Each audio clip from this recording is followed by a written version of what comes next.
You're from Panasonic. Yes. So we're going to talk about Toughbooks today. Could you please, what is a Toughbook?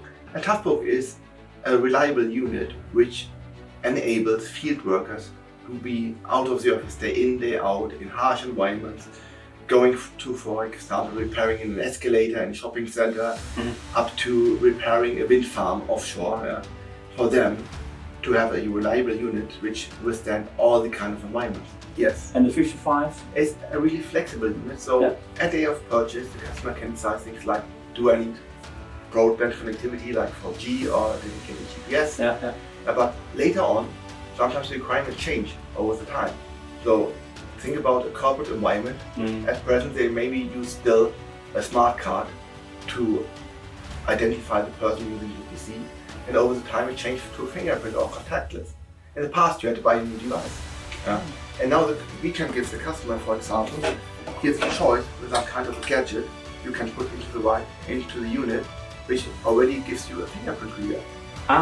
So the 55 is a modular unit that you can change it during the time you own it? Absolutely, and this is a big benefit for organizations. When the requirements change, they can change just not the unit, they change just the module, which is a big benefit for them in terms of investment protection, because they can run a unit a longer time without changing. On the other side, it's really good for the environment, because you do not have to throw away a unit after 2 or 3 years just because your requirement is changing. So it'll actually last you longer because you can upgrade it. So let's go back. Let's look at the Toughbook 55 then. Yeah, sure. What you brought it here? So could you show it? Yeah, sure. Just show it once to the camera. So what I have here is the another camera there. You can show that as well. So, yeah, exactly. Now we have here the Toughbook 55, which is now the SKU with the Full HD and Touch. Now we offer it in 3 different display SKUs. So thinking about customers who still work with HD, especially in the automotive industry, there's a fixed resolution in the application. The application may be 6, 7, 8 years old. They do not want to adapt the application, so they still need HD. So for them, we have just a normal HD model. Then we have customers who do not need a touch. For them, we have the Full HD without a touch. And what you see here is including a touch screen. What about the spillage of water or coffee or Coke? So what we advise to customers who spill coffee or Coke, just grab a cup of water and put it afterwards, because of the water is not the issue, the sugar in the coffee. Yeah, exactly, because it crystallizes. So this is more the issue, just get a bit of water and spill it afterwards. And I might can show you in a short video what we test the 55 against, which is which we so-called is IP53. It's 5 for dust and the 3 is for water protection. And this is like splash water simulating light rain. Oh yeah, I can see that. It's kind of like the one I have in my garden. That waters my garden. Try it with your notebook. No, I wouldn't do that. It won't even last if I spill, the slightest thing. I have a Mac. It won't do anything. Yeah, so this is the one part we do. Testing it against the water, then test it against drop, against vibration. And especially vibration is quite interesting, because this is not what a standard notebook is withstanding if you do it day in, day out. Think about a guy repairing a wind farm or maintaining a wind farm. He's not on the normal road every day, he's doing off-road every day. That's true. And the unit has to be worked for 3, 4, 5 years in this condition. How big of a force can it withstand? Have you tested that? So we tested it against internally, but even with an external organization from the US. We tested against drop in general, which is tested now for 91 centimeter drop. That's high. But 26 times in 26 different angles with the same unit. So it's not only we drop it like this. This would be the easy task. Dropping it on the corner. Yeah, that's the hard one.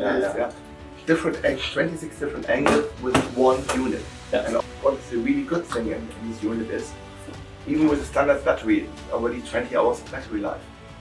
So at least one working shift, even if you have 2 shifts on one day in a company, should one battery last. And when you're saying 20 hours of battery life, that's normal, that's for typing and invoicing and documenting your work.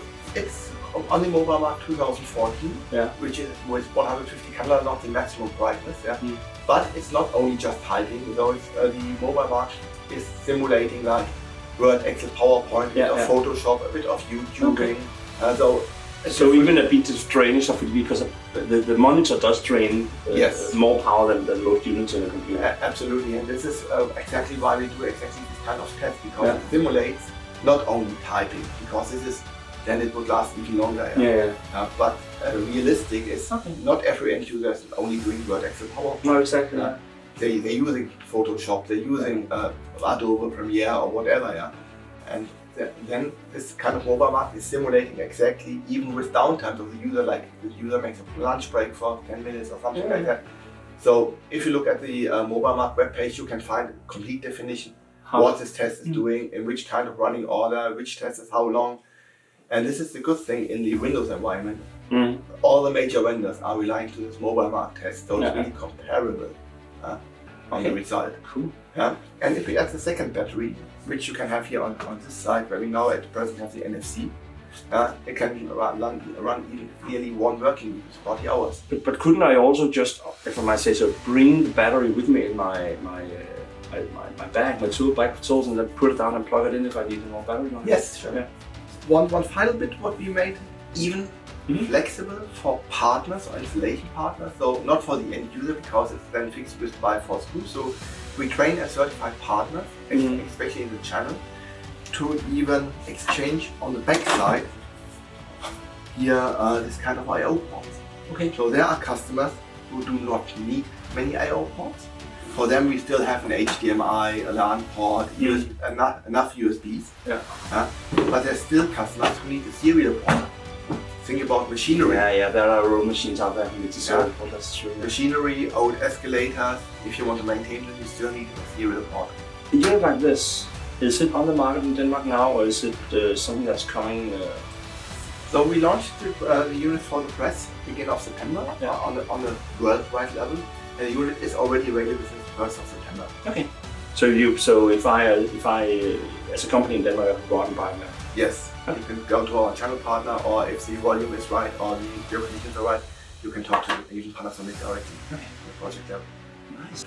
Dirk, thank you for your time. It's been a pleasure talking to you. Thank you for having me here.